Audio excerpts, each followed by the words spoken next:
Hello, this is Kristen Atkins with Impressing Minds, and today I want to talk to you a little bit about why children are in foster care to begin with. So sometimes when we think about foster care as the ones doing foster care, we think about our part, we think about the home study, we think about our role, we think about a lot of things from our perspective.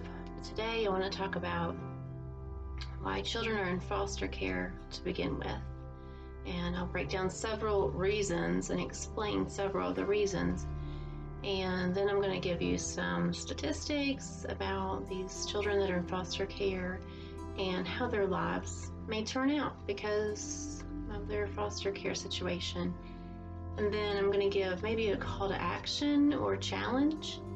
So I really want you to stay till the end and find out what that is. Also, I'd really love it if you would subscribe to the channel and just become more knowledgeable about foster care. Like this video, share this video with people who may want more information about foster care.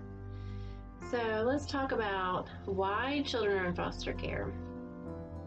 The first and foremost reason I think people think when you hear someone's in foster care, children are being put into the foster care system, is for physical abuse. So physical abuse is probably the number one reason you think, or in the past was probably the number one reason for investigations, the number one reason for foster care referrals. So physical abuse would be any marks on the body, any broken bones, any burns, any ill treatment physically to a child. I do want to say right here also that spanking a child is not the same as physical abuse. So in my state and many other states, spanking is certainly still legal, and that is not the same as physical abuse, as long as you do not leave marks, bruises, that sort of thing. Is not equal with physical abuse. It may get you an investigation because a child may say, yeah, my parents spanked me or something. It may get an investigation, but it's not the same thing as physical abuse, as long as there are no marks. Another reason would be sexual abuse. I don't want to exaggerate that one. That is horrific, and we should do everything we can to get the child out of that situation. So sexual abuse, that's self-explanatory. Neglect is the fastest growing, probably the fastest growing reason that children are in foster care at this point, because of drugs. Opioid crisis, a drug epidemic across the nation is probably spiking our foster care numbers. In the past, we can neglect our children, or people have neglected their children and gotten away with it. But I think nowadays you can't neglect your children and get away with it. So a person could call in a referral about some neglectful situation, and investigation will be done, and depending on the outcome, they will be put in foster care.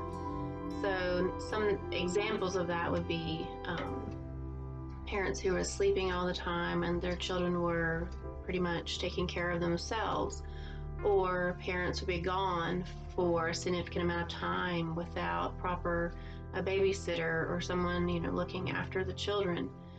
Maybe the parents were on a partying binge and they left the children alone for overnight or for hours without proper care. So these often can happen in sporadic instances. So the parent could be, quite capable for a while and then go on a binge for another, few days, and then a referral could be made and they could be taken and put in a foster care system. So neglect. Also, a neglect could come in the form of their living conditions. So, for example, an episode of Hoarders comes to mind. Filth, The utilities are turned off, so there's no running water, heat, those sort of situations. So that would be neglect. The parent's not providing the basic needs for the child. So parental incarceration, death, or illness are three other reasons children would be in foster care. So parental incarceration, obviously you can't parent your child while you're in prison, so they would need to be put in foster care for that situation. Parental death, if you do not have a will, then the child would have to go into state custody because of that, and they would have to look for the children a new home, so they'll be in foster care and be put up for adoption because of that.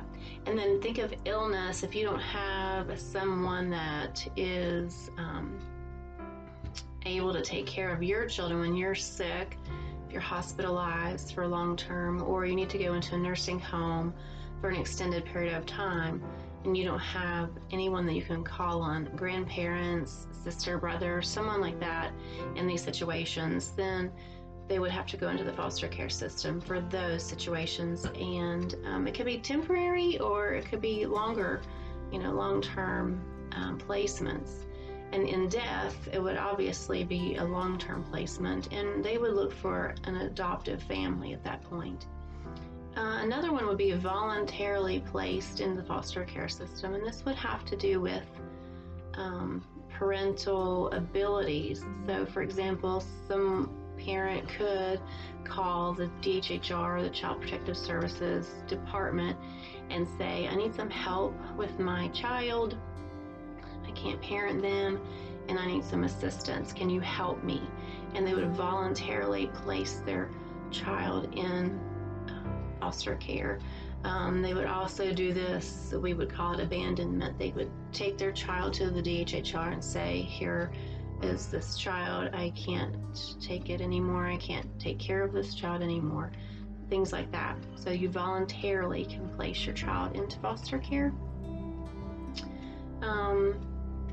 So no matter the reason that someone's in foster care, the overall big picture is the child's safety is the number one reason that children are in foster care. There's a list. I have a list here from the AFCARS report. It's the Administration for Children and Families, Administration on Children, Youth, and Families. It's an annual report, and this is from 2018.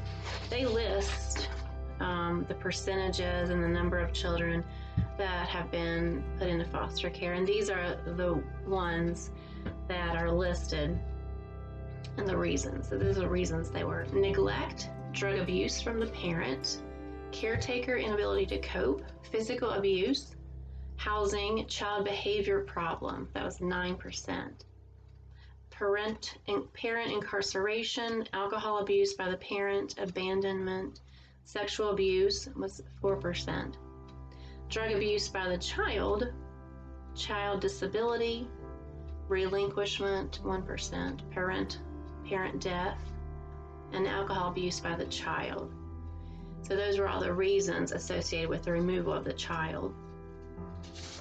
And then over here, this other statistic that I have for 2018, the number of foster care cases were 437,283 children in foster care. The number of children that entered foster care were 262,956. That's how many came into the system, and almost that many came out. So it kind of balanced out the number for the year. And so overall, the number that were served is up in the 600s. Almost 700,000 children were served by the foster care system in 2018 nationwide. There are over 100,000 children waiting to be adopted, and also the number waiting to be adopted for whom parental rights were terminated during this 1 year were 71,000, and that's in 2018. The number that were adopted in that year were 63,000. Over 63,000 were adopted. So we're maintaining that. The number that are up for adoption and the number that are getting adopted are they're about 10,000 off, but they're almost about the same. And then there are so many more statistics here. There's another statistic here that for this year, 2018, 17,000 were emancipated. That means they turned 18 or 21 during the year. So at 18 years old, they're emancipated. That means they're no longer in foster care and they're an adult, they're on their own. So that means they no longer get, housing from a foster family. They are no longer in custody of someone. They're on their own. So I want to look at some statistics from them. The current state of foster care. I have this from fosterclub.com, and it says that 1 in 5 of these emancipated foster youth, foster kids, they're 18, but they're still kids, will become homeless. 1 in 5 will become homeless after age of 18 when they are emancipated. Only half will be employed by the age of 24. So by the age of 24, only half of them who are emancipated, and we have 17,000, will have a job. Less than 3% of emancipated foster youth, foster care children, will have a college education or college degree. That's associate degree, bachelor's, anything. Less than 3%. 71% of our young ladies who are emancipated or in foster care will be pregnant by the age of 21. So I'm sure these aren't planned pregnancies and they're not married. So 71% of them will have another child to care for. So 1 in 5 are homeless, and then 71% of the females are pregnant by 21. And then this is very sad that 1 in 4 have PTSD or post-traumatic stress disorder. 1 in 4. So I ask you, this is my challenge, to consider opening up your home, or just consider foster care, because we can provide, if someone can provide just safety, family, a home environment for these kids, to just be a real person for them, just be a real person that they can know you, and they can know what real life is like, and they can know what it's like to have safety. They can know what it's like to not be neglected, to be taken care of, to have running water and food in the fridge, and not have to worry about their parental figure being passed out on the couch, and not have to worry about getting up and getting themselves ready for school every day. Just, if you've ever thought about being a foster parent, because if we, please do, because if we don't, look at these statistics. 1 in 5 are homeless. Half are going to be employed at age 24. Less than 3 are going to have a college degree. If you can just get one of these kids in your home and tell them, you can do this. What are your interests? And get them interested in something. How about the military? Are you going to maybe pursue something in the military? Get them interested and productive, and get them inspired to do something great with their lives. And I do understand this 1 in 4 are going to experience the PTSD, because can you imagine being taken from your home, being taken from a family, even though it may not be the best family, it's the only family some of them have ever known. You're taken from this family and you're put in a different family, or you're put in 2 or 3 different families before you're placed into a certain family that you stay with for a while. How traumatic would that be? And sometimes they don't even explain, they just take you and drop you off. So, and not that it's anyone's fault, it's just the way it is. I'm not blaming anyone for anything, but it's just what happens. 1 in 4 are going to experience post-traumatic stress disorder. What if we could stop this? What if we could help these children and talk to them and get them the right resources, get them into counseling and therapy before it's too late? What if we could be the person that says, I think you might benefit from therapy when they're like 5 or 6 and not wait until they're emancipating. I just think if you've ever had an inkling or the desire, or you have an extra bedroom, you could just consider doing foster care. Just consider it. Will you please just try to consider it? Such a blessing. It's really such a blessing. So please like, subscribe, share, comment questions, share the video, let me know what you're thinking. And thank you for watching till the end. Have a great day again.